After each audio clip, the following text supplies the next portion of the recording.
அனைவருக்கும் வணக்கம். UGTRB mathematics எக்ஸாமில் இன்டெக்ரல் கால்குலஸ் அப்படின்றது ஒரு முக்கியமான டாபிக் இல்லையா? அதிலிருந்து ஒரு சின்ன ப்ராப்ளம் கூட விடாமல் நம்ம போட்டு பார்த்துட்டு போகணும். என்னென்னா, ஒரு குட்டி ப்ராப்ளம் தானே அப்படின்னு நம்ம அதை அவாய்ட் பண்ணக்கூடாது. ஏன்னா அது உள்ள ஒரு கணித கருத்து ஒளிஞ்சிட்டு இருக்கும். நம்ம இந்த மாதிரி சின்ன சின்ன ப்ராப்ளம் சால்வ் பண்ணுறது மூலிமா நிறைய கணித கருத்துக்கள் லேர்ன் பண்ணுவோம். அதெல்லாம் ஒன்றா ஒரு சேர நம்ம கற்றுக்கிட்டு வர வர வர வர அந்த ஒட்டுமொத்த கணித அறிவும் நம்மக்கிட்ட சேர்ந்து அப்படியே தேர்வுக்கு போகிறோம். போகும்போது அங்கே கேட்குற ப்ராப்ளமை நம்ம இந்த எபிலிட்டியை வச்சு சால்வ் பண்ணுறோம். நம்மக்கிட்ட இருக்கிற அந்த திறமையை வச்சு சால்வ் பண்ணுறோம். பதில் சொல்லிட்டு வந்துக்கிட்டே இருக்கோம். இல்லை சார், நான் போட்டு பார்த்ததே அங்கே வந்துருச்சு சார் அப்படின்னு டபுள் சந்தோஷம். அதை விட ஒரு ஹாப்பினஸ் வேறு ஒன்றும் இல்லை. பட் நம்ம எந்த ஒரு ப்ராப்ளத்தையும் அவாய்ட் பண்ணிடக்கூடாது. ஒரு சின்ன ப்ராப்ளம் தானே, இதெல்லாம் அங்கே கேட்க மாட்டாங்கன்னு நினைக்கவே கூடாது. ஒரு சின்ன சின்ன விஷயமும் நமக்கு நிறைய விஷயங்களை கற்றுக் கொடுக்கும். இது வேற ஒரு ப்ராப்ளம் சால்வ் பண்ண துணை புரியும். அதை நீங்கள் எப்பவும் மறந்துடாதீங்க. சின்ன சின்ன விஷயந்தான்னாலும் ஒர்க் அவுட் பண்ணி பாருங்கள். அது பெரிய சப்போர்ட்டிவாக இருக்கும் நமக்கு. ஓகே, சரிங்க. இப்போ ஒரு முக்கியமான ப்ராப்ளம் பார்க்கலாம். Integral 0 to π/2 sin x divided by 1 plus cos square x dx என்னன்னு சொல்லிட்டு கேட்குறாங்க. இதை இன்டெகிரேட் பண்ண என்ன, இந்த 4ல் என்ன ஆன்சர் அப்படின்னு சொல்லிட்டு கேட்குறாங்க. இப்போ நான் என்ன செய்கிறேன், இந்த cos square xல் அங்கே உள்ளே இருக்கு இல்லையா காஸ், அதை t அப்படின்னு எடுத்துக்கிறேன். ஒரு சின்ன சப்ஸ்டியூஷன் தான் செய்கிறேன். let t equal to cos x. எப்போ இந்த சப்ஸ்டியூஷன் செஞ்சீங்களோ உடனே டிஃப்ரென்ஷியேட் பண்ணிடணும். Differentiating with respect to X. டீயை டிஃப்ரென்ஷியேட் பண்ணால் dt by dx. cos x differentiate பண்ணால் மைனஸ் sin x. ரைட். இந்த dx எடுத்து இப்படி மல்டிப்ளை பண்ணிட்டீங்கன்னா dt equal to minus sin x into dx இப்படி ஆகிடும். ஓகே, இந்த மாதிரி எடுத்திங்கன்னா லிமிட் சேஞ்ச் ஆகும். லிமிட்டு ஃபஸ்ட்டு வேரியபிள் எக்ஸில் இருக்கும்போது, இன் டேர்ம்ஸ் ஆஃப் எக்ஸ் தானே இருக்குது எல்லாமே. எக்ஸில் இருக்கும்போது 0 π/2, லோவர் லிமிட் 0 இருந்தது, அப்பர் லிமிட் π/2 இருந்தது. இப்போது டீக்கு மாற்றினதுக்கப்புறம் 0 கொடுத்தீங்க, காஸ் 0 1, அப்போது டீக்கு 1 வருது. π/2 கொடுத்தீங்கன்னா காஸ் π/2 0, அப்போது டி வேல்யூ 0 வருது. அப்போது 0 to π/2ன்றது 1 to 0வாக மாறிடுது. ஓகே, இப்போ தான் நான் இதை எடுத்துக்கிறேன். Integral 0 to π/2 sin x divided by 1 plus cos square x into dx equal to, இப்போ இதில் இந்த சப்ஸ்டியூஷன் எல்லாத்தையும் இதில் செய்ய போகிறேன். இன்டெக்ரல் 0 என்னவாகிடுது, 1 ஆகிடுது. π/2 0 ஆகிடுது. sin x dx என்னவாகிடுது பாருங்கள். sin x dx இந்த மைனஸ் இந்த பக்கமும் போட்டுக்கலாம். sin x dx minus dt ஆகிடுச்சு.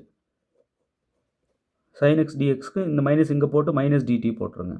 டிவைடட் பை 1 ப்ளஸ் இந்த காஸ் எக்ஸை டீன்னு தானே வச்சுங்க, அப்போது இந்த இடத்துல டி போட்டு மேலே square.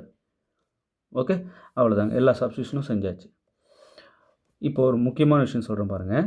Integral b to a minus integral b to a இருக்குதுன்னு வச்சுங்க, அதை இன்டெக்ரல் a to b இப்படி மாற்றிக்கலாம். இது நீங்கள் லிமிட்டை மாற்றுறீங்கன்னா இந்த மைனஸ் இன்னொரு மைனஸ் போட்டு மைனஸ் இன் மைனஸ் ப்ளஸ் ஆகிடும். இந்த ரூல் படி சார் இங்கே இந்த மைனஸ் இங்கே இல்லை பாருங்கள், ஏன்னா அங்கே லிமிட் சேஞ்ச் ஆகிருக்கு. அதுபடி இந்த மைனஸ் நான் ரிமூவ் பண்ணேன் அப்படின்னா என்ன ஆகும், இந்த ரூல் படி என்ன ஆகும்னா integral 0 to 1 dt by 1 plus t square. இங்கேருந்து மைனஸ் காணாங்க. இந்த ரூல் படி லிமிட் நான் சேஞ்ச் பண்ணியிருக்கேனே, அதனால் மைனஸை ரிமூவ் பண்ணியிருக்கேன். ரைட். ஓகே, இன்னொரு ரூல் சொல்கிறேன் பாருங்கள். Integral dx divided by x square plus 1 square equal to tan inverse x. Right, இது ஒரு ஃபார்முலா. இப்போ இங்கே எக்ஸ்ன்றது டி தான் எக்ஸ். ரைட். அப்போது பை இந்த ரூல் படி இது என்ன ஆகும், இது இன்டகிரேஷன் ஃபார்முலா. ஸோ இந்த ரூல் படி நான் என்ன பண்ணுறேன், இதோட ஆன்சர் tan இன்வர்ஸ், இப்போ இங்கே எக்ஸ் இருக்கிறதுனால எக்ஸ் வந்ததா, இங்கே டி இருக்கிறதுனால tan இன்வர்ஸ் டி. இப்போ இங்கே லிமிட் நான் இங்கே இல்லாதனால ப்ளஸ் சி போடணும், இங்கே லிமிட் இருக்கிறதுனால சைடில் இங்கே 0 to 1 போடணும். ரைட். லிமிட் இருந்தால் ப்ளஸ் சி போடக்கூடாது, லிமிட் இங்கே இல்லைன்னா ப்ளஸ் சி போடணும். ஓகே, இப்போ லிமிட் இருக்கிறதுனால சைடில் 0 to 1 போட்டு ஃபஸ்ட்டு அப்பர் லிமிட் கொடுக்கணும் இந்த டீக்கு. அப்போது tan இன்வர்ஸ் 1 மைனஸ் அடுத்து tan இன்வர்ஸ் 0. முதல்ல upper limit minus lower limit மொத்தத்துக்கும் அப்படியே கொடுக்குறோம் டி இருக்கிற இடத்துல. ஓகே, இப்போ டேனில் 1 எப்போ வரும்னா π/4ல் வரும். tan இன்வர்ஸ் 1ன்றது π/4 மைனஸ் tan இன்வர்ஸ் 0ன்றது 0. ரைட். அப்போ π/4 மைனஸ் 0 π/4. ஸோ π/4ன்றது இங்கே எங்கன்னு பாருங்கள், எந்த option, option C. Right. tan inverse 1ன்றது எந்த angle pi by 4, tan inverse 0ன்றது எந்த ஆங்கிள் 0, ரைட். எல்லாமே ஒரு ஃபார்முலா அப்ளை பண்ணிட்டு போயினே இருக்கும். ஒரு சின்ன சப்ஸ்டியூஷன் செஞ்சதும் எளிமையான ஃபார்முலா வடிவத்துக்கு வந்துருச்சு பாருங்கள். இந்த சப்ஸ்டியூஷன் தான் செஞ்சேன். இந்த இடத்துல எழுதிங்க, let t equal to cos x. Sir இந்த சப்ஸ்டியூஷன் தான் செய்யணும்னு உங்களுக்கு எப்படி சார் தோணுது? எந்த மாதிரியான சப்ஸ்டியூஷன் செஞ்சால் எளிமையாகும் அப்படின்றது நமக்கு பார்த்ததுமே தெரியணும். நிறைய இப்போ ஸ்கொயராக இருக்குது அப்படின்னா உள்ளே இருக்கிற அந்த ஸ்கொயருக்கு உள்ளே இருக்கிற ஃபங்க்ஷனை நம்ம லெட் அப்படின்னு எடுத்தோம்னா கொஞ்சம் சிம்பிளிஃபை ஆக வாய்ப்பு இருக்குது. டெரிவேட்டிவ் எடுத்தால் நியூமரேட்டரில் இருக்கிற ஃபங்க்ஷன் வரும். அந்த மாதிரிலாம் கொஞ்சம் யோசிக்கணும். இப்போ இங்கே பாருங்களேன், பகுதி தொகையிடல்னு ஒரு ஃபார்முலா இருக்குது. அந்த ஃபார்முலா எழுதுகிறேன் பாருங்கள். Integral u dv equal to uv minus integral v du. இது ஒரு முக்கியமான ஃபார்முலா. ஓகே, இதை யூஸ் பண்ண போகிறாங்க. இப்போ யூன்றது இந்த x, let you equal to x. இந்த மிச்சம் இருக்கிற இதெல்லாம் TV. So TV equal to e power x dx, right. இந்த யூவை டிஃபரன்ஷியேட் பண்ணால் டியூ பை டிஎக்ஸு. எக்ஸை டிஃபரன்ஷியேட் பண்ணால் 1. இங்கே differentiating with respect to X தான் பண்ணணும். இங்கே இன்டகிரேட் பண்ணணும். டிவி இன்டகிரேட் பண்ணால் வி, இ பவர் எக்ஸை இன்டகிரேட் பண்ணால் இ பவர் எக்ஸ் தான். ஓகே, இது எல்லாத்தையும் நம்ம கொண்டு வந்து இப்போ இதில் போட போகிறோம். அப்போது இன்டகிரல் ஃபார்முலா எழுதிக்கிறேன். Integral u dv equal to uv minus integral v du. அவ்வளோதான். இப்போ இங்கே யூன்னு இதோ எடுத்துருக்கோம் பாருங்கள், எக்ஸு. அந்த முன்னாடி இருக்கிற அந்த பாலினாமியல் இருக்குல்லையே அதுதான் யூன்னு எடுக்கணும். மீதி இருக்கிற எல்லாத்தையும் டிவின்னு எடுக்கணும். யூ வந்து எக்ஸு, டிவி வந்து என்ன, இ பவர் எக்ஸு டிஎக்ஸ் தான் டிவி. ஸோ இந்த இடத்துல இ பவர் எக்ஸு டிஎக்ஸு. இப்போ யூன்னு எக்ஸு, வின்னு இந்த இருக்கு பாருங்கள் e power x minus integral வின்னு இ பவர் எக்ஸு. அதுக்கு தான் முதல்ல கண்டுபிடிச்சி வச்சாச்சு, இ பவர் எக்ஸ். டியூன்னு இந்த டிஎக்ஸ் இப்படி பெருக்கிடுங்க, டியூ கிடச்சிரும். இப்போ du equal to dx, du வந்து டிஎக்ஸு. அவ்வளோதான். லிமிட் வந்து 0 to 1 போட்டுடணும். இங்கேயும் 0 to 1 போட்டணும். எங்கெங்கெல்லாம் இன்டகிரல் இருக்கோ நமக்கு லிமிட் அவங்க கொடுத்ததை போட்டுக்கணும். இது ஃபார்முலான்றதுனால நம்ம போடல, ரைட். இப்போது இங்கேயும் லிமிட் நம்ம இன்டகிரேட் பண்ணி முடிச்சதுனால 0 to 1 போட்டுக்கணும், ரைட். அவ்வளோதான். இப்போது X e power X 0 to 1 minus e power X integrate பண்ணால் இ பவர் எக்ஸ் தான். இங்கே எழுதுகிற பாருங்கள், இன்டகிரல் இ பவர் எக்ஸ் வந்து இ பவர் எக்ஸ், ரைட். இப்போ இதை இன்டகிரேட் பண்ணி முடிச்சிட்டோன்னே லிமிட் வந்து 0 to 1 போட்டுக்கணும். அவ்வளோதான். முதல்ல அப்பர் லிமிட் கொடுங்க எக்ஸுக்கெலாம், 1 இ பவர் 1. அடுத்தது மைனஸ் லோவர் லிமிட் 0 கொடுத்தா இது ஃபுல்லாகவே 0 ஆகிடும். ஏன்னா 0 இன்ட்டு இது ஃபுல்லாக 0. மைனஸ் முதல்ல அப்பர் லிமிட் கொடுங்க, 1 இ பவர் 1 மைனஸ் இ பவர் 0. இதெல்லாம் ப்ராக்கெட் போட்டு தான் கொடுக்கணும். வெளியே இருக்கிற மைனஸ் அப்படியே இருக்குது. ஓகே, 1 இன்ட்டு இ மைனஸ் இந்த 0, இ மைனஸ் 0 இ ஆகிடும். மைனஸ் இங்கே இ பவர் 1 இ மைனஸ் இ பவர் 0 1. இப்போ இந்த இ மட்டும்தான் அங்கே இருக்கும், 0 விட்டுறேன். இந்த மைனஸ் உள்ளே மல்டிப்ளை பண்ணிடுறேன். Minus E minus into minus plus 1. இப்போ ப்ளஸ் இ மைனஸ் இ கட் ஆகிட்டு 1. அப்போது integral 0 to 1 X e power X dx. இப்போ 0 to 1ல் எக்ஸ் இ பவர் எக்ஸ் என்னென்னா 1. 0 to 1ல் நம்ம இன்டகிரேட் பண்ணுறோம் எக்ஸ் இ பவர் எக்ஸை. எக்ஸ் இ பவர் எக்ஸை 0 to 1ல் இன்டகிரேட் பண்ணால் 1. இதை நான் ஏன் போட்டு பார்த்துட்ருக்கேன், பரீட்சையில் பார்த்ததுமே அடிப்பேன். எக்ஸ் இ பவர் எக்ஸை 0 to 1ல் இன்டகிரேட் பண்ணால் 1ன்னு எனக்கு தெரியும். போட்டு பார்த்துட்டுலாம் இருக்க மாட்டேன். ஏதோ போட்டு பார்த்துட்டேனே ஆல்ரெடி, இதையும் அங்கே போய் போட்டு பார்த்துட்ருக்கணும், டைம் வேஸ்ட்டு. இதை போட்டு பார்த்துட்டு இருக்கிறத விட வேறு ஒரு ப்ராப்ளம் பெருசாக போடும்போது இது அங்கே வரும். 0 to 1ல் எக்ஸ் இ பவர் எக்ஸோட இன்டகிரேஷன் தேவைப்படும். அந்த பெரிய ப்ராப்ளம் சால்வ் பண்ணேன், அப்போ டக்குன்னு 1 போட்டுக்குவேன், சரிங்களா. இப்போ இது வந்து ஒரு பெரிய ப்ராப்ளம் சால்வ் பண்ணின்னு வரும்போது இந்த வேல்யூ தேவைப்படும், அங்கே போட பட்டுன்னு போடுவேன், அப்படியே போட்டு பார்க்கவே மாட்டேன். இப்போ இது எப்படி வந்ததுன்னு நம்ம போடலாம். Integral a to b e power a x. இங்கே லிமிட் போடணுன்னு அவசியம் இல்லை, காஸ் பிஎக்ஸ். இப்போ இ பவர் ஏஎக்ஸ் காஸ் பிஎக்ஸை இன்டகிரேட் பண்ணால் e power a x divided by a square plus b square into a cos b x plus b sin b x. Okay, இந்த limit வந்து இங்கே என்ன கொடுத்துருக்காங்களோ அது இங்கே எது வேணாலும் கொடுப்பாங்க, அது போட்டுருவோம் சைடில். ரைட், அதே போல் தான் இன்டெக்ரல் இ பவர் ஏஎக்ஸ். ஸோ இங்கே ஏ டு பி போடுறத விட வேறு எதனா நம்ம வந்து லிமிட் யூஸ் பண்ணிக்கலாம். E power a x sin b x into d x equal to, இது இன்டெகிரேட் பண்ணால் என்ன, இ பவர் ஏஎக்ஸ் காஸ் பிஎக்ஸ்னால் இது, e power a x sin b x டிஎக்ஸ்னால் இப்போ எழுதுறது e power a x divided by a square plus b square into a sin bx minus b cos bx. Okay, அவ்வளோதான். Limit இங்கே சைடில் கொடுக்குறத நம்ம போட்டுக்கணும். ஓகே, இந்த ஏபி வேறு இது வேறு. ஸோ இதை நான் சிடின்னு கூட போட்டுக்கிறேன், சி டு டி. ரைட், இங்கே c to d limit. Right, so limit போடாமலே நீங்கள் எழுதிட்டு கூட அப்புறமா நீங்கள் போட்டுக்கலாம். இவ்வளோதாங்க. சரி, இப்போ இங்கே எடுங்க. இங்கே வந்து லிமிட் பாருங்கள், 0 to π by 2 கொடுத்துட்டாங்க. இப்போது integral 0 to π by 2 e power 2x cos x dx.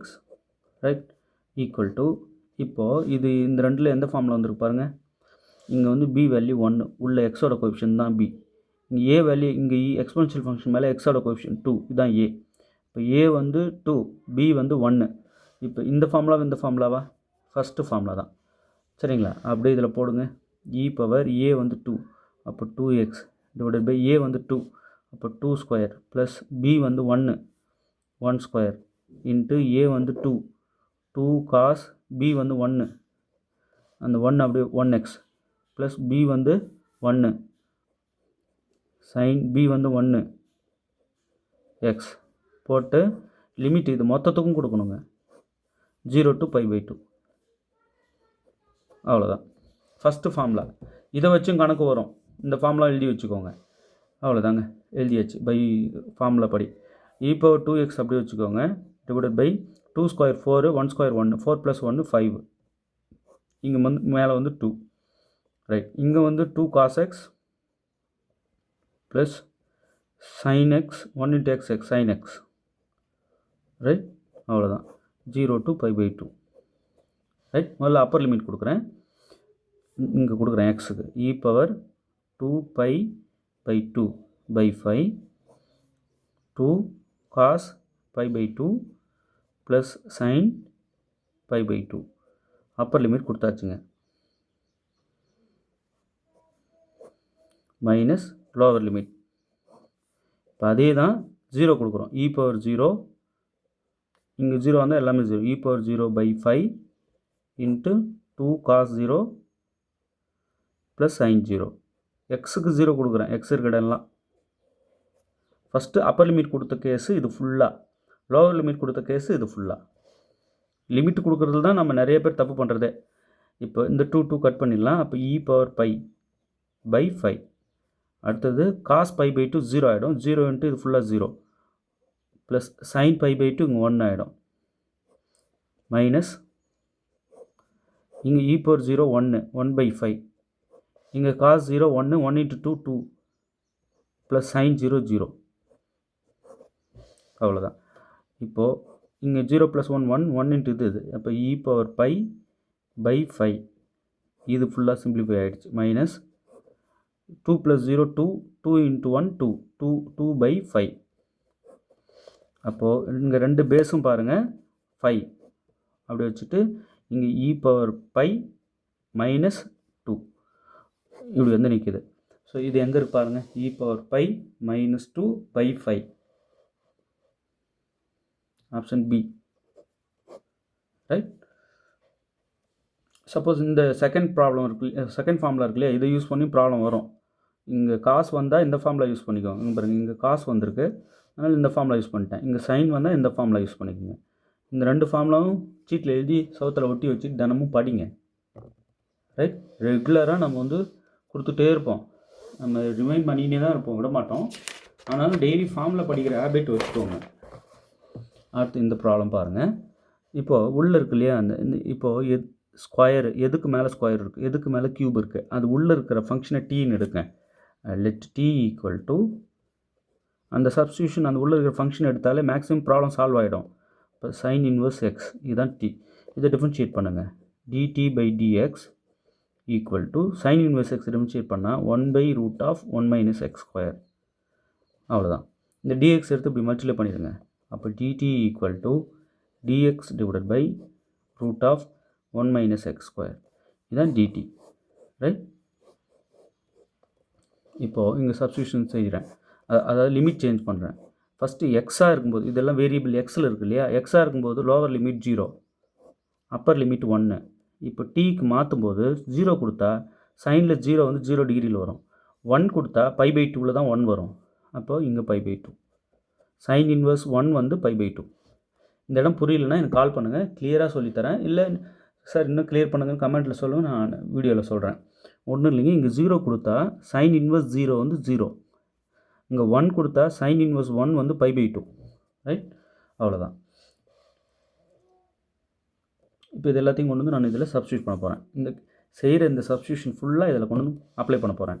Integral 0 to 1 sine inverse x whole cube divided by √(1 - x² dx equal to integral இந்த லோவர் லிமிட் 0 0 தான், அப்பர் லிமிட் 1 வந்து π/2 ஆகிடுச்சு. இந்த லிமிட்டை மாற்றிடணும். இப்போ இதை டீன்னு எடுத்தோம் உள்ள, அப்போ டி கியூப் இந்த 1/√(1 - x² dx இருக்கு இல்லையா? அது பாருங்க, இது இந்த dx டிவைடட் பை √(1 - x², அது dt. அவ்வளோதான். சப்ஸ்டியூஷன் எல்லாத்தையும் மாற்றிட்டோம். ஓகே, இப்போது இன்டெக்ரல் x⁴n dx இதுக்கு என்ன ஃபார்முலா? x⁴n+1/n+1. இதான ரூல். இந்த ரூல் படி இப்போ எக்ஸ்ன்றது டீங்க. அவ்வளோதான். அப்போ t⁴ 3 + 1 4 இல்லையா? t⁴4/4. இதை t கியூபை இன்டெகிரேட் பண்ணால் இதுதான் இந்த ரூல் படி. n வந்து 3 + 1/3 + 1. அப்போ t⁴4/4. லிமிட் வந்து 0 to π/2, ரைட்? இந்த ரூல் படி இதை இன்டெகிரேட் பண்ணால் இதுதான். ஓகே, முதல்ல அப்பர் லிமிட் கொடுக்குறேன். அப்போ டீக்கு π/2, π/2க்கு மேலே பவர் 4, கீழே இருக்கிற 4 அப்படியே தான் இருக்குது. மைனஸ் டீக்கு 0 கொடுத்தா 0/4 0, 0/0. ஸோ இது 0 ஆகிடுது கம்ப்ளீட்டாக லோவர் லிமிட். இப்போ இந்த பைக்கு மேலே 4 கொடுத்துரும். அப்போ π⁴/2⁴. இந்த 4 இந்த பைக்கும் கொடுக்குறோம், 2க்கும் கொடுக்குறோம், பை கீழே 4, ரைட்? அப்போ π⁴. 2/4 என்ன? 2/4 16, ரைட்? அப்போ 16/4. இந்த 16 வந்து 4ஓட மல்டிப்ளை ஆகும் இல்லையா? அப்போ 64. அப்போது π⁴/64. இதான் ஆன்சர். அப்போது நான் இதெல்லாம் அங்கே போட்டு பார்த்துட்டே இருக்க மாட்டேன். 0 to 1ல் sine inverse x³ √(1 - x² dx π⁴/64 எனக்கு தெரியும். நான் ஏன் போட்டு பார்த்துட்டு இருக்க போகிறேன், ரைட்? சார் லைட்டாக மறந்துருக்கு சார், கன்ஃபார்மாக தெரியல அப்படின்னும் போட்டு பார்க்கணும்.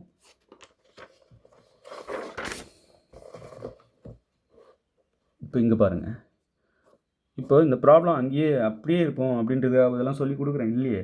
சின்ன சின்ன விஷயங்கள் எவ்வளோ சொல்லித்தரேன். ஒரு ப்ராப்ளம் சால்வ் பண்ணுறதன் மூலிமா குட்டி குட்டி ஃபார்முலா எவ்வளோ உள்ளே சொல்கிறேன், சின்ன சின்ன சப்ஸ்டியூஷன் எவ்வளோ சொல்கிறேன், லிமிட்லாம் எப்படி மாறுதுன்றதை காட்டுறேன், இன்டகிரேட் ஃபார்முலா எத்தனை உள்ளே சொல்கிறேன். அதுக்காக தான் நீங்கள் பார்க்கணும் வீடியோவை. சும்மா இந்த ப்ராப்ளம் அங்கே வரும் அப்படின்றதுக்காக பார்க்குறது இல்லை. நிறைய லேர்ன் பண்ணணும். சின்ன சின்ன விஷயங்கள் கற்றுக்கிறது மூலிமா நம்ம நிறைய செதுக்கப்படுவோம், ஸ்கில் வளரும். அந்த ஸ்கில்லோடு தான் தேர்வு அணுகணும், சரிங்களா? ஓகே, இப்போ இது பாருங்களேன். நான் என்ன பண்ணுறேன், இதை integral 0 to π/4 1 - tan x divided by 1 + tan x. இப்போது நான் உங்ககிட்ட பேசிக்கிட்டே எழுதுறேன்ல, ஒரு வித கான்சன்ட்ரேஷன் குறையும் இல்லையா எழுதும்போது? பேசாமல் நானாக எழுதுனேன்னா வேறு லெவலில் அப்படி செதுக்கிடுவேன். பேப்பர் பார்த்தாலே செதுக்கி எடுத்த மாதிரி இருக்கும். பேசினே எழுதுறதுனால கொஞ்சம் தடுமாற்றம், லைட்டாக கிறுக்கல் தெரியும். பட்டு பேசாமல் எழுதுனேன்னா என்ன மாதிரி எழுதவே முடியாதுன்ற அளவுக்கு எழுதி கொடுத்துருவோம் பேப்பரை, ரைட்? இப்போ இங்கே பாருங்களேன், இன்டெக்ரல் 0 to π/4 இந்த 1 இருக்குல்ல, அந்த 1 இருக்கிற இடத்துல tan π/4 போட்டுக்கிறேன். ஏன் போடுறீங்க சொல்கிறேன் இருங்க. Minus tan x divided by இந்த 1க்கும் tan π/4 போடுறேன். tan π/4 1 தானே, போடுறேன். ப்ளஸ் இங்கே ஒரு 1 போட்டு அதுக்கு ஒரு tan π/4 போடுறேன். சார் உங்கள் இஷ்டத்துக்கு 1 போடுறீங்க, tan π/4 அதுக்கு போடுறீங்க, என்ன சார் இது? இந்த dx அப்படியே இருக்கட்டும். பாருங்களேன், tan a minus tan b, பாருங்கள் tan a minus tan b divided by 1 plus tan a tan b. இங்கே 1ஆகவே இருக்கட்டும், நீங்கள் இங்கே கூட மாற்ற வேண்டாம், இந்த 1 அப்படியே இருக்கட்டும். பாருங்களேன், இன்டெக்ரல் 0 to π/4, இங்கே கூட π/4 tan π/4 போடாதீங்க, இங்கே மட்டும் போட்டுக்கோங்க. அப்போ tan a minus tan b divided by 1 plus tan a tan b. இதை ஒன்றாவே விட்டுறேன், சரிங்களா, இன்ட்டு dx. இப்படி பண்ணலாம் இல்லையா? ஏன் பண்ணேன்? இப்போ தான் சொன்னேன். tan a minus b ஃபார்மில் tan a minus tan b divided by 1 plus tan a tan b. இதை மொத்தத்தையும் என்ன பண்ணுறேன் பாருங்கள், இன்டெக்ரல் 0 to π/4, இதிலேருந்து தாங்க இது வந்தது, இதிலேருந்து தான் இது வந்தது இல்லை, இதே தான் இது. இங்கே 1க்காக இதை மாற்றிருக்கேன், 1 இது, ரைட், இதே தான் இது. சரிங்க, இப்போ இதுபடி நான் என்ன செய்கிறேன், இந்த மொத்தத்தையும் எடுத்துகிட்டு இதுக்கு ஒரு ஃபார்முலா எழுதுகிறேன். tan a minus b, a வந்து π/4 மைனஸ் b வந்து x இன்ட்டு dx. அவ்வளோதாங்க, இதை எழுதுகிறேன் பாருங்கள் அந்த ஃபார்முலாவை. tan a minus b equal to tan a minus tan b divided by 1 plus tan a into tan b. இங்கே 1 வருது இல்லையா ஃபார்முலாவில், அதனால தான் அதுக்கு நான் போடலை. இப்போ இங்கே ப்ளஸ் போட்டால் இங்கே ப்ளஸ் வரும், இங்கே மைனஸ் வரும். tan a plus b equal to tan a plus tan b divided by 1 minus tan a into tan b. இந்த ரெண்டு ஃபார்முலா அப்படியே சோத்தில் எழுதி ஒட்டி வச்சுக்கோங்க. இவ்வளோதான், இப்படி எழுதியாச்சா? Right right. இப்போ இந்த ரெண்டு லிமிட்டையும் ஆட் பண்ணி உள்ளே எக்ஸில் மைனஸ் பண்ணலாம் இல்லையா? ஏன்னா இங்கே பாருங்களேன், integral a to b f of x dx இருக்கு இல்லையா, இது வந்து எதுக்கு சமம்னா integral a to b f of, இது உள்ள இது ரெண்டையும் ஆட் பண்ணி எக்ஸில் மைனஸ் பண்ணிக்கங்க, a plus b minus x into dx, இதுக்கு சமம். இது ரெண்டையும் ஆட் பண்ணி உள்ளே போய் மைனஸ் பண்ணிக்கலாம், எக்ஸ் முன்னாடி போட்டு. இது ரெண்டும் ஈக்குவல் தான். அதுபடி இங்கே என்ன பண்ணுறேன், ரெண்டுத்தையும் ஆட் பண்ணி உள்ளே போய் மைனஸ் பண்ணுறேன். இப்போ integral 0 to π/4 tan π/4 minus of π/4 minus x into dx. எக்ஸில் கழிக்கிறோம், அவ்வளோதான். இது ரெண்டுத்தையும் ஆட் பண்ணி வர விடையே உள்ளே போய் எக்ஸ்க்கு முன்னாடி போட்டு கழிக்கிறோம். வெளியே இருக்கிற மைனஸ் அப்படியே தான் இருக்குது. இப்போ இந்த மைனஸ் உள்ளே மல்டிப்ளை பண்ணோம்னா integral 0 to π/4 tan π/4 minus π/4 plus x into dx இப்படி ஆகிடும். இந்த π/4 கட் பண்ணிவிட்டால் வெறும் tan x. அப்போ integral 0 to π/4 tan x into dx, right, அவ்வளோதான். இப்போது tan x இன்டெகிரேட் பண்ணால் என்ன பாருங்களேன், integral 0 to π/4 tan x integration நமக்கு தெளிவாக தெரியலனா tan x என்ன பண்ணலாம், sin x by cos xன்னு எழுதலாமா? எழுதலாம், இன்ட்டு dx. இப்போ cos xை டிஃபரன்ஷியேட் பண்ணால் மைனஸ் sin x, அப்போ மைனஸ் தேவை இங்கே போட்டுக்கோங்க, வெளியே ஒரு மைனஸ் போட்டுக்கலாம், அதுக்காக மைனஸ் ப்ளஸ் ஆகிடும். இப்போ cos xை டிஃபரன்ஷியேட் பண்ணால் மைனஸ் sin x வந்தது. இப்போ டினாமினேட்டரை டிஃபரன்ஷியேட் பண்ணால் நியூமரேட்டர் வந்ததுன்னா இதோட மொத்த இன்டெகிரேஷன் லாக் போட்டு டினாமினேட்டர், அப்போது மைனஸ் இதோடைய மொத்த இன்டெகிரேஷன் என்னன்னா லாக் cos x. இந்த மைனஸ் போயிட்டு மேலே பவர்லேருந்து 1/cos ஆக்கும். அப்போது 1/cos வந்து சீக்கன். அப்போது லிமிட் இங்கே சைடில் கொடுத்துருங்க, 0 to π/4, ரைட், அவ்வளோதான். இப்போ என்ன ஆகும்னா லாக் சீக்கன் x 0 to π/4, right. So minus வெளியே தான் இருக்குது பாருங்கள். காசாக இன் டர்ம்ஸ் ஆஃப் காஸ்ட்லேயே நான் சொல்லியிருக்கேன் ஆன்சர், புரியுதுங்களா? இவ்வளோ தாங்க விஷயம். இப்போ நம்ம லிமிட் கொடுக்கலாமா? இதுக்கே கூட கொடுக்கலாம், மைனஸ் வெளியே கூட இருக்கட்டும், ஒன்றும் பிரச்சனை இல்லை. அப்போ என்ன ஆகும், ஃபஸ்ட்டு இங்கே அப்பர் லிமிட் கொடுக்குறேன், இங்கே கொடுத்தா என்ன ஆகும்,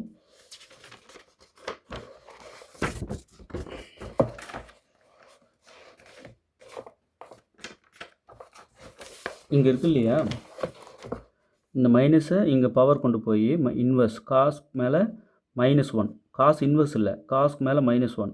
இப்போ 1/காஸ்ன்றது சீக்கன். அப்போ நான் என்ன சொல்லணும், tan x இன்டகிரேட் பண்ணால் லாக் சீக்கன் எக்ஸ்ன்னு சொல்லணும். சரிங்களா, அதுதான் அங்கே எழுதியிருக்கேன். இங்கே நான் திருப்பி எழுதிக்கிறேன். இன்டகிரல் பண்ணால் என்ன வருதுன்னா லாக் சீக்கன் எக்ஸ் 0 to π/4. முதல்ல அப்பர் லிமிட் கொடுப்போமா. அப்போது லாக் சீக்கன் π/4 மைனஸ் லாக் சீக்கன் 0. அவ்வளோதான். இப்போ லாக் சீக்கன் π/4 வேணும்னா காஸ் π/4 என்ன கண்டுபிடிச்சி அதை தலைகீழ் ஆக்கிக்கோங்க. அவ்வளோதான். இப்போ காஸ் π/4 என்ன 1/√2, அதோட தலைகீழ் என்ன √2. அப்போ சீக்கன் π/4 வந்து √2 மைனஸ் சீக்கன் 0 வேணும்னா காஸ் 0 என்ன 1, 1ஓட தலைகீழ் 1, அப்போ லாக் 1. Lock 1ஓட answer 0. அப்போது லாக் √2 இதுதான் ஆன்சர். ரைட், நல்லா புரிஞ்சிருக்குன்னு நினைக்கிறேன். இப்போ லாக் √2 ஆப்ஷன் சி. இந்த 1/2 உங்கள் பவர் போயிட்டு √2 ஆகிடும். அதாவது இங்கே என்ன பண்ணியிருக்காங்க, இதுக்கு என்ன அர்த்தம்னா லாக் 2 பவர் இந்த ரூட் வந்து 1/2ன்னு எழுதிக்கலாம் இல்லையா. லாகோட பவர் ரூல் யூஸ் பண்ணி இந்த 1/2 இங்கே எடுத்துகிட்டு வந்துடலாம். அப்போது 1/2 லாக் 2. அவ்வளோதான். ஓகே, அப்போ எந்த ஆப்ஷனுங்க, ஆப்ஷன் சி. ரைட், நல்லா புரியும்னு நினைக்கிறேன். அடுத்து இந்த ப்ராப்ளம் பாருங்கள். இதோட இன்டெக்ரல் வேல்யூ என்னன்னு கேட்குறாங்க. அந்த 4 இது அப்படின்னு சொல்லணும். சொல்யூஷன் இதை எடுத்துக்கிறேன். இதை I அப்படின்னு வச்சுக்கிறேன். I = integral 0 to 1 √x minus √1 - x divided by √x plus √1 - x. பல டைப் ஆஃப் இன்டகிரேஷன் இருக்குது. எல்லாத்தையும் தெரிஞ்சிட்டு போங்க. அங்கே எதை அப்ளை பண்ண முடியுமோ அப்ளை பண்ணி சொல்யூஷன் சொல்லிட்டு வந்துடுங்க. இப்போ ஃபஸ்ட் இன்டெக்ரலை வந்து ஐன்னு எடுத்துக்கிட்டோன்னா இதை 1ன்னு வச்சுக்கோங்க. எல்லா டைப் ஆஃப் இன்டகிரேஷனும் உங்களுக்கு சொல்லின்னு வரேன். சப்ஸ்டியூஷன் மெத்தட் சொல்லிட்டு வரேன்.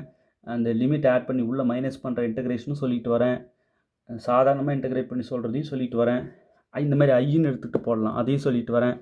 ஏன் சார் இது ஐன்னு எடுத்தீங்க அப்படின்னா, இது 1 ஆச்சா, இந்த ஐ அப்படியே வச்சுக்கோங்க. இந்த இன்டகிரல் 0 to 1 அப்படியே வச்சுக்கோங்க. இந்த லிமிட் ரெண்டுத்தையும் ஆட் பண்ணி உள்ள எக்ஸல் எல்லாத்துலேயும் கழிக்க. இப்போ ரூட் முன்னாடி தான் போட்டு கழிக்கணும். இது 2 0 1 ஆட் பண்ணால் 1. அப்போது 1 போட்டு -x மைனஸ் ரூட் இந்த 1 அப்படியே இருக்கட்டும் மைனஸ் இந்த எக்ஸுக்கு முன்னாடி 1 போட்டு -x டிவைடட் பை ரூட் இங்கே 1 - x plus root 1 minus of 1 - x. அங்கே எக்ஸ் இருக்கிற இடத்துலலாம் 1 முன்னாடி போட்டு கழிச்சிருக்கேன். அவ்வளோதான். இதை கொஞ்சம் சுருக்கிடுங்க. I = இந்த மாதிரி ஏன் சார் கழிச்சிங்க, ஏன்னா இந்த ரூல் படி ரெண்டும் ஒன்று தானே. இப்படி இருக்கிறது இப்படி எழுதிக்கலாம். அதனால தான் இப்படி இருக்கிறது இப்படி எழுதியிருக்கேன். இங்கே ஏபின்றது 0 1 சரிங்களா. அதை ரெண்டுத்தையும் கூட்டி உள்ளே கழிச்சிருக்கேன். இதை சிம்பிளிஃபை பண்ணால் integral 0 to 1 √1 - x minus root இந்த மைனஸ் உள்ளே மல்டிப்ளை பண்ணுங்கள். 1 - 1 minus into minus plus x divided by √1 - x plus root 1 - 1 minus in minus plus x into dx. இந்த ப்ளஸ் 1 - 1 கட் ஆகிடும். இந்த ப்ளஸ் 1 - 1 கட் ஆகிடும். அப்போது I = இதே ஐ தான் இப்படிலாம் மாறிட்டு வருது பாருங்கள். Integral 0 to 1 √1 - x minus √x divided by இங்கே √1 - x plus √x into dx. இப்போது ஒரு சின்ன மாடிஃபிகேஷன் ஆகிட்டு வந்ததை இதை 2 செகண்ட் ஈக்குவேஷன் வச்சுக்கோங்க. இந்த 1 2 ஆட் பண்ணுங்கள். 1 + 2 இம்ப்ளைஸ் இங்கே I + I 2i ஆகிடும். 2i = ஆட் பண்ணலாம் இல்லையா ரெண்டுத்தையும். இது கொடுத்த ஈக்குவேஷன் அப்படியே இன்டகிரல் அப்படியே இதை கொஞ்சம் மாற்றினதுக்கும் கிடச்சிது. இது ரெண்டாவது இன்டகிரல். இது ரெண்டுத்தையும் ஆட் பண்ணால் இங்கே லெஃப்ட் சைடில் I + I 2i இது ரெண்டையும் ஆட் பண்ணும்போது இந்த ரெண்டு இன்டகிரலுக்கு ஒரு இன்டகிரல் எடுத்துக்கோங்க. இன்டகிரல் 0 to 1 இங்கே பேஸ் ரெண்டு சேமாக இருக்கு பாருங்களேன். இதுவும் சேம் பேஸ். அப்போது √x plus root 1 minus x எடுத்தாச்சுங்களா. மேலே இது ரெண்டுத்தையும் ஆட் பண்ணும்போது பாருங்கள், ப்ளஸ் ரூட் எக்ஸும் மைனஸ் ரூட் எக்ஸும் கட் ஆகிடும். மைனஸ் ரூட் 1 மைனஸ் எக்ஸும் ப்ளஸ் ரூட் 1 மைனஸ் எக்ஸும் கட் ஆகிடும். மேலே 0 வரும், கூட்டி பாருங்கள். இன்ட்டு டிஎக்ஸ் 0 பை எனிதிங் ஃபுல்லாக 0. 0 இன்டகிரேட் பண்ணால் 0. அப்போ 2i ஈக்குவல் டு 0. அப்போ i ஈக்குவல் டு 0. ஆக்சுவலாக ஐன்றது என்னது? கொஷின் தானே i. Integral 0 to 1 root x minus root 1 minus x divided by root x plus root 1 minus x into dx. இதுதான் question தான் i. நம்ம இங்கே லெட்டுன்னு தானே சொன்னோம், லெட் இதுதான் i. ஸோ அந்த கொஷினை அப்படியே i எடுத்துகிட்டு இதை போட்டுக்கோங்க, equal to 0, right. So answer 0ங்க. இந்த மாடல் வேறு எதனா வருமா சார்? வரும், நிறைய வரும். Option d, right. அடுத்து ஒரு முக்கியமான ப்ராப்ளம். இங்கே -1 to 1 போட்டு இது ஈவன் ஃபங்க்ஷன் சொல்லி கணக்கு போட்டிருப்பேன். ஆக்சுவலாக இது ஈவன் ஃபங்க்ஷன் கிடையாது, ஆட் ஃபங்க்ஷனும் கிடையாது. இங்கே லிமிட் -1 to 1 இல்லை, 0 to 1 போட்டுக்கோங்க.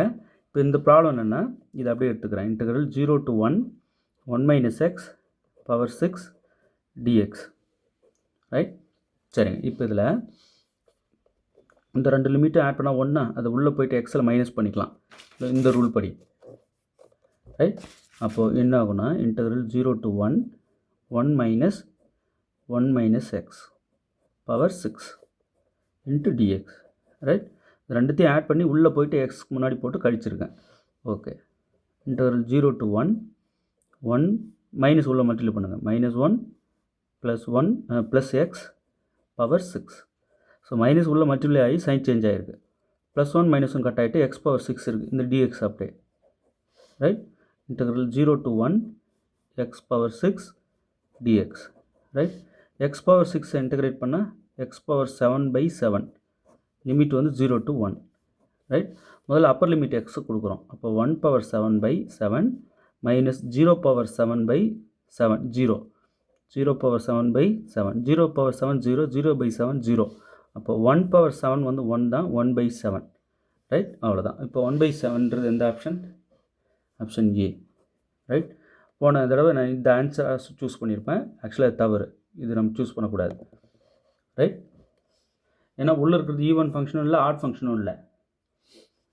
நான் ஈவன் ஃபங்க்ஷன் சொல்லி 2 டைம்ஸ்னு போட்டு 0 to 1 போட்டிருப்போம். அப்போ லிமிட் -1 to 1 இருக்கும். அது தவறு, அப்படி போடக்கூடாது. ஸோ இது இப்படி மாற்றிக்கோங்க, ரைட். ஒருத்தர் கால் பண்ணி கேட்டிருந்தாரு, சார் உள்ளே இருக்கிற இந்த ஃபங்க்ஷனை ஈவன் ஃபங்க்ஷன் சொல்லியிருந்தீங்க, ஈவன் கிடையாதுங்க, மாற்றிக்கோங்க, ரைட். ரொம்ப நன்றி சார், தேங்க்யூ. தொடர்ந்து நிறைய வீடியோஸ் நம்ம கொடுத்துட்டு வந்துகிட்டே இருக்கோம். சார் இப்போ போட்ட வரைக்கும் எனக்கு அப்ஜெக்ஷன்ஸ் இருக்குது அப்படின்றவங்க 7358591547 இந்த நம்பருக்கு காண்டாக்ட் பண்ணுங்கள். இப்போ நம்ம ஒரு சின்ன தவறு பண்ணுறோன்னு வைங்களேன், அதுக்கேற்ற சொல்யூஷனும் 4ல் 1 இருக்குதுங்க. அதாங்க வேடிக்கை. நான் பேசிகிட்டே வரும்போது வேறு ஏதாவது ஒரு மிஸ்டேக் பண்ணி அந்த ஆன்சர் வந்திருக்கும், அதுவும் ஆப்ஷனில் இருக்கும், ரைட். இல்லை சார், நீங்கள் கணித விதிகளை சரியாக தான் பயன்படுத்துனீங்க, நான் பார்த்துட்டு தான் வந்தேன், அது கரெக்டாக தான் இருக்குது அப்படின்னாலும் ஓகே. பட் மேக்ஸிமம் 0.00001% கூட எரர் வந்துடக்கூடாதுன்னு பார்த்து தான் பண்ணுறோம். ஹியூமன் பீயிங் தானே, தவறு வரலாமே, தப்பு இல்லை. எல்லாருமே எல்லாம் தெரிஞ்சவங்க யாரும் இல்லை. தெரிஞ்சிருந்தாலும் ப்ராப்ளம் போட்டுட்டு வரும்போது தவறு நடக்கும் வாய்ப்பு இருக்குது, கேர்லெஸ் மிஸ்டேக்ஸ், அதுவும் வரலாம்ல. மேக்ஸிமம் வராமல் பார்த்துப்போம், விட மாட்டோம். கணிதத்தினோட பியூட்டி என்ன சொல்லுங்கள்? ஒரு தவறு நடக்குதுன்னா அது உடனே சரி பண்ணிக்கலாம். இடிக்கும், வேறு எங்கேயாவது வந்து இடிக்கும், என்ன அது எங்கேயோ தப்பு பண்ணியிருக்கும் போல் இருக்குது அப்படின்னு வந்து பார்த்து வெரிஃபை பண்ணிக்கலாம். பெரும்பாலான வினாக்கள் வந்து தப்பாக ரைட்டான்ட்டு அங்கேயே செக் பண்ணிட்டும் வரலாம், அப்படியும் இருக்குது, ரைட். உங்கள் நல்ல ஆதரவு கொடுத்துட்டே வாங்க. சார் இப்போ போட்டுட்டு வரீங்களே, இதெல்லாம் அப்படியே ஜெராக்ஸ் கொடுத்துருங்களேன் அப்படின்னு நிறைய பேர் வாங்கிட்டு இருக்காங்க. எங்களால் ஜெராக்ஸ் உண்மையாக போட முடியல, இதுக்கு தான், ஏன்னா காஸ்ட் கம்மியாக இருக்குன்றதுனால பிச்சுக்கிறாங்க. ஃபுல் செட் மெட்டீரியல் வாங்கி படிங்க தயவுசெய்து, அதுதான் எங்களுக்கு பெரிய சப்போர்ட்டாக இருக்கும். நீங்கள் எல்லாம் இந்த பக்கம் திரும்புகிறீங்க. ஒரு 10 புக்லெட் இருக்கு இல்லையா, இதுக்கு 4 இருக்குது, முக்கியமானது மட்டும்தான் இருக்குது இதில், வளன்னு எல்லாமே இருக்காது. 4 year complex, mechanics, differential equations, இந்த 10 புக்லெட்டு இதெல்லாம் இருக்கும். 5 யூனிட் மட்டும் இருக்கும். ப்ராபபிலிட்டி மெயினாக இருக்கும். ப்ராபபிலிட்டிக்கு 2 புக்லெட் இருக்கும், டிஃபரன்ஷியல் ஈக்குவேஷனுக்கு 5 புக்லெட் இருக்கும். ஏன் சார் டிஃபரன்ஷியல் ஈக்குவேஷனுக்கு ஒரே புக்காக கொடுத்துட்றது? அதை ஒரே புக்காக பார்த்தீங்கன்னா தலை சுற்றிடும், உங்களுக்கு பயந்துருவீங்க. அதனால தான் சின்ன சின்ன புக்காக பிரித்து ஒரு 5 புக்காக தரேன். கொஞ்சம் கொஞ்சமாக படிங்க, சிறுக படிங்க அப்படின்னு. ஒரே புக்காக வரும்போது எதை படிக்கிறது படிக்க வேணான்னு உங்களுக்கு பயத்தை ஏற்படுத்தும். அதுக்காக பிரித்து சின்னதாக கொடுக்குறேன். 5 யூனிட் தான் இருக்கும், 10 புக்லெட்டாக வரும். ப்ராபபிலிட்டிக்கு 2 புக்லெட்டாக வரும். எனக்கு இப்போ நீங்கள் அனுப்புறதுல எனக்கு ரொம்ப பிடிச்சது எதுன்னா ப்ராபபிலிட்டி தான். அது வேறு லெவலில் நான் அதை கொடுத்துருக்கேன், பாருங்கள். சரி, இந்த காஸ்ட்டு 1500 ருபீஸ் இதுக்கு சார்ஜ் பண்ணுறேன். அதுக்கு வந்து கிட்டத்தட்ட ஃப்ரீயாக கொடுக்குறது சமம். ஏன்னா ஜெராக்ஸ்க்கே ஓடுது அது. அது வந்து என்னென்னு பார்த்தீங்கன்னா, ப்ராபபிலிட்டி தான் எனக்கு ரொம்ப பிடிச்ச ஏரியாவில். ஆனாலும் சார்ஜ் பண்ணுற அந்த ருபீஸ் எதுக்குன்னா டிஃபரன்ஷியல் ஈக்குவேஷனுக்கு தான் சார்ஜ் பண்ணுறோம். எல்லா மெத்தட் ப்ராப்ளமும் டிஃபரன்ஷியல் ஈக்குவேஷனுக்கு போட்டிருப்போம். அதில் யூஸ்ஃபுல்லாக இருக்கும். மெக்கானிக்ஸ்க்கு ஒரு 151 1 மார்க் தான் வச்சுருப்போம். தியரி இருக்கும், ப்ராப்ளமும் ஒரு 4 ப்ராப்ளம் பின்னாடி இருக்கும். பட்டு மெக்கானிக்ஸ்க்கு ப்ராப்ளம் கொடுக்கணும்னு ரெடியாக இருக்கேன், அது கொடுக்கணும். ரைட். ஸோ இது வேணுன்றவங்க, இந்த 10 புக்லெட்ஸ் வேணுன்றவங்க இந்த நம்பருக்கு காண்டாக்ட் பண்ணுங்கள். ஓகே. இது தாண்டி 85 புக்லெட் ஃபுல் செட் மெட்டீரியல் இருக்குங்க, வாங்கி படிங்க. இது முடியலன்றவங்க 6000 எம்சிக்யூ கொஷின்ஸ் வந்து 3 புக்லெட்ஸாக வந்து இறங்கும். 10 யூனிட்டும் இருக்கும். அதில் அசந்துருவீங்க. இந்த 6000 கொஷின் வாங்கி பாருங்கள், தெரியும். அவசியம் வாங்கணும். இந்த 6000 கொஷின் விடக்கூடாதுங்க. இந்த 6000 கொஷின் தான் இந்த ப்ராப்ளம்லாம் சார். இல்லை இப்போது 6000 கொஷின் வாங்குறவங்களுக்கு வீடியோ கொடுத்துட்டா அப்புறம் எதுக்கு? இது வேறு அது வேறு. இப்போது இந்த வீடியோலாம் பார்க்குறவங்க இந்த 6000 கொஷின் முடிஞ்சால் தொட்டு பாருங்கன்றேன். தொடவே முடியாது உங்களாலன்றேன். எங்களை விட பெட்டராக கொஷின்ஸ் விதவிதமாக கொடுத்து அசத்துறவங்க இந்த யாருமே இருக்க முடியாதுங்க. நீங்கள் தேடி பார்த்துட்டு காமிச்சிட்டிங்கன்னா நாங்கள் சரண்டர் ஆகிடுறோம். ஒரு நாளைக்கு ஒன்று இல்லை 100 கொஷின் புதுசாக ரெடி பண்ணுறோம். எப்படி ரெடி பண்ணுறோன்னா, இங்கே இந்த நம்பர் 5ன்னு மாற்றினா இங்கே என்ன நடக்குதுன்னு போட்டு பார்த்து அதுக்கேற்ற மாதிரி ஆப்ஷன்ஸ் வைக்கிறோம். புதுசாக டைப்பிங்க்குன்னு ஒரு டீம் டைப் பண்ணிக்கிறாங்க. எந்த நேரமும் உட்காந்துன்னு ஒரு டீம் உட்காந்துன்னு ஜெராக்ஸ் போடுறதே வேலையாக்குறாங்க. ஒரு டீம் கொரியருக்கு தூக்கின்னு போய் பார்சல் போடுறதே வேலையாக்குறாங்க. அவங்களுக்குலாம் எதனா செய்யணும் இல்லைங்க. அதுக்கு என்கரேஜ் பண்ணுங்கள். நீங்கள் கொஞ்சம் மெட்டீரியல்ஸ் வாங்கி ஹெல்ப் பண்ணுங்கள் சார். உண்மையிலுமே நீங்கள் பண்ணுறதெல்லாம் வேறு லெவலில் எங்களுக்கு ஹெல்ப்பாக இருக்குது சார். அதை கமெண்ட்டில் சொல்லுங்கள். அதை வாட்ஸ்அப்பில் சொன்னால் ஒரு பிரயோஜனமும் இல்லைங்க. அதை நாங்கள் ஸ்க்ரீன்ஷாட் எடுத்து ஸ்டேட்டஸாக வைக்கிறதா இருக்குது. அது வேண்டாம், கமெண்ட்டில் சொல்லுங்கள் ப்ளீஸ். எங்கடா நம்ம தெரிஞ்சுக்கிட்டு மற்றவங்களும் தெரிஞ்சிங்கன்னா நமக்கு அவங்க போட்டியாளர் ஆகிடுவாங்களான்னு நினைக்காதீங்க. எல்லாருக்கும் தெரியட்டுங்க. இப்போ நானே இங்கே பாருங்கள், இந்த தவறு செஞ்சுருக்கேன் இல்லையா? இதை வந்து ஈவன் ஃபங்க்ஷன் சொல்லியிருக்கேனே. இது ஆட் ஃபங்க்ஷனா ஈவன் ஃபங்க்ஷனா? ஆடும் இல்லை ஈவனும் இல்லை. எப்போ ஒரு ஃபங்க்ஷன் ஆட் ஃபங்க்ஷன் சொல்லலாம்? ஒரு ஃபங்க்ஷனை ஆட் ஃபங்க்ஷன் எப்போ சொல்லலாம்? பாருங்கள், எல்லாருக்கும் எல்லாம் தெரியட்டுங்க, பாவம் இல்லையா? எஃப் ஆஃப் எக்ஸ் இருக்குது, அதுக்குள்ளே எக்ஸுக்கு -xன்னு கொடுக்குறேன். எஃப் ஆஃப் -x கொடுத்தா -f ஆஃப் எக்ஸ். இப்படி அந்த மைனஸ் கலெக்ட் ஆகி வெளியே வரணும். வந்தால் இந்த எஃப் ஆஃப் எக்ஸை கொடுத்த எஃப் ஆஃப் எக்ஸை இதான் கிவன் எஃப் ஆஃப் எக்ஸ்னு வச்சுக்கோங்க. அந்த எக்ஸுக்கு -x உள்ளே கொடுக்குறேன். கொடுத்தா மைனஸ் வெளியே வரணும், கம்ப்ளீட்டாக வெளியே வரணும். வந்தால் எஃப்பை வந்து ஆட் ஃபங்க்ஷன் சொல்லலாம். சரிங்களா?